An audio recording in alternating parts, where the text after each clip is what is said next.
শিলিগুড়ি মহকুমার নকশালবাড়িতে কর্মী সভার আয়োজন করল পশ্চিমবঙ্গ তৃণমূল কংগ্রেস অঙ্গনওয়াড়ি এবং আশা কর্মী ওয়েলফেয়ার অ্যাসোসিয়েশন। শিলিগুড়ি মহকুমার নকশালবাড়িতে কর্মী সভার আয়োজন করল পশ্চিমবঙ্গ তৃণমূল কংগ্রেস অঙ্গনওয়াড়ি ও আশা কর্মী ওয়েলফেয়ার অ্যাসোসিয়েশন। এদিন উপস্থিত ছিলেন রাজ্যের স্বাস্থ্য প্রতিমন্ত্রী চন্দ্রিমা ভট্টাচার্য।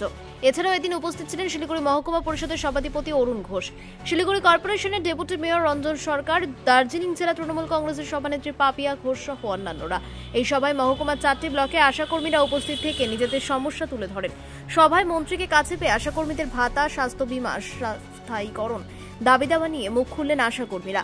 পরে লিখিত স্মারকলিপিও প্রদান করেন তারা। পরে চন্দ্রিমা ভট্টাচার্য বলেন, কেন্দ্রীয় সরকারের বিরুদ্ধে আওয়াজ তুলে নিজেদের অধিকার ছিনিয়ে আনতে হবে। আশাকর্মীদের একাধিকবার বিষয় নিয়ে আলোচনা করা হলো। অন্যদিকে মালদায় তৃণমূল কংগ্রেস নেতা খুন নিয়ে টাউন তৃণমূল সভাপতি গ্রেপ্তার নিয়ে মুখ খুললেন রাজ্যের মন্ত্রী। আশাকর্মীদের একটা বৈঠক আলোচনা হলো, কি বলবেন? একটা কর্মী সভা আমরা করেছি। এটা একটা অ্যাসোসিয়েশন আমাদের মাননীয় নেত্রী আমাদের তৈরি করে দিয়েছিলেন, সেটা অঙ্গনওয়াড়ি এবং আশাকর্মী অ্যাসোসিয়েশন, যার আশাকর্মী শাখার আজকে এখানে মহকুমা ভিত্তিক একটা কর্মী সভা এটা করলাম মহকুমার 4টে ব্লককে নিয়ে। তো আশাকর্মীরা এসছেন, আপনারা শুনলেন, তারা তাদের কথা বলেছেন, আমরাও আমাদের কথা বললাম। এটাই কর্মী সভা। কথা উঠে এলো এবং যেখানে আপনি বললেন যে কেন্দ্রীয় সরকারের বিরুদ্ধে গর্জে ওঠা, এটা তো গর্জে উঠতে হবে, কারণ প্রজেক্টটা তো কেন্দ্রের। আমরা বাড়িয়েছি, মাননীয় মুখ্যমন্ত্রী 800 টাকা থেকে ওরা নিজেরাই বললেন, আপনারা শুনেছেন, 5250 টাকা ফিক্সড পায়, সেটা পুরোটাই স্টেট কফার থেকে। এবার ইনসেন্টিভ নিয়ে ওরা যেটা বলছে বাড়াবার কথা, এটা তো কেন্দ্রীয় প্রজেক্টটা এই 14 সালের প্রজেক্ট নয়, প্রজেক্টটা অনেক আগের প্রজেক্ট। সেই প্রজেক্টটাতে যে টাকা ইনসেন্টিভের ক্ষেত্রে আরও বাড়াবে, সেগুলোর কোনো পরিকল্পনা নেই। 1 ফেব্রুয়ারি তো বাজেট, ওরা যেমন বাজেটের উল্লেখ করলো, এটা ঠিক যে এই রাজ্যেরও বাজেট হবে, কিন্তু এটাও ঠিক যে এটা কেন্দ্রীয় প্রজেক্ট। একটা জায়গায় হঠাৎ ওইভাবে নানান কথা বলে দিয়ে আমরা ওদেরকে কোনো অসত্য কোনো কিছু তাদের মধ্যে তাদের মানসিকতাকে অন্য জায়গায় নিয়ে যাক, এটা আমরা করতে পারি না। সুতরাং আমরা বলছি যে এটা সেন্ট্রাল প্রজেক্ট, কেন্দ্রীয় সরকারের বিরুদ্ধে আওয়াজ তুলতে হবে। স্মারকলিপি দিল আপনাকে? হ্যাঁ, স্মারকলিপিটা ওইগুলোই দিয়েছে যে ওদের স্থায়ীকরণ করতে হবে। এবার স্থায়ীকরণ তো আমরা করতে পারি না, এটা প্রজেক্ট ওয়ার্কার, এটা ওদের বোঝায় কেউ বোঝায় যে আমাকে স্থায়ীকরণ করতে হবে। ইএসআই কোন সময় আসে? ইএসআইও তো সেটাও সেন্ট্রাল গভর্নমেন্টের, এটা বাংলার এমনি হয়ে যাবে তা নয়।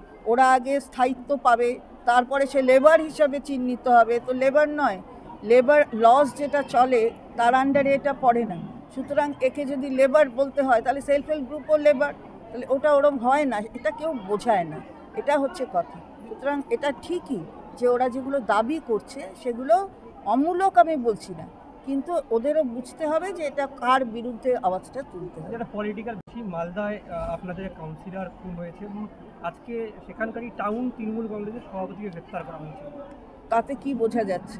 বোঝা যাচ্ছে যে আমাদের প্রশাসন যথেষ্টভাবে প্রশাসনিক সক্রিয়তা দেখায়, এবং সেটা যদি আমাদের দলেরও কেউ হয়, তার বিরুদ্ধে কোনো পদক্ষেপ হবে না, সেটা হয় না। সুতরাং এই জায়গায় দাঁড়িয়ে পুলিশের কাজ করছে, বিচার হবে, তদন্ত হবে, কে দোষী নয়, এগুলো তো প্রাইমা ফেসি এভিডেন্স দিয়ে করে, তারপরে সেটা তদন্ত চলবে, তারপরে প্রমাণ সাপেক্ষ সব কিছু। প্রথম অবস্থায় বিহার যোগ দেখা গেল, তারপরে এখন দলেরই অন্দরে একজনকে গ্রেপ্তার। না, বিহার যোগটা অন্য ছিল।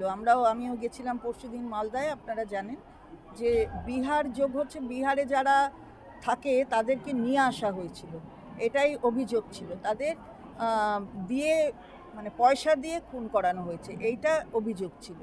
কিন্তু সবসময় বলা হয়েছে যে কেউ বড় মাথা আছে।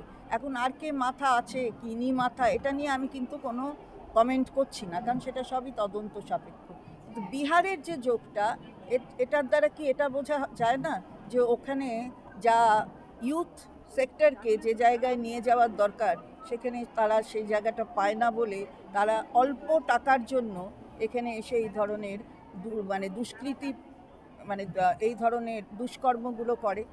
আর আরেকটা জিনিসও ভাবতে হবে, অনেকে তো আমাদের এই বাংলাকে বলে যে এখানে নাকি সব দুষ্কৃতির বাস, তাহলে এখানে দুষ্কৃতিকে পাওয়া যায়নি বলে তো বিহার থেকে নিয়ে আসতে হয়েছে। তাহলে আমরা এখানে সেটাও তো বলতে চাই যে যেই করে থাকুক তার উপযুক্ত শাস্তি হোক, কিন্তু এই যে এই বলাগুলো কিন্তু অমূলক।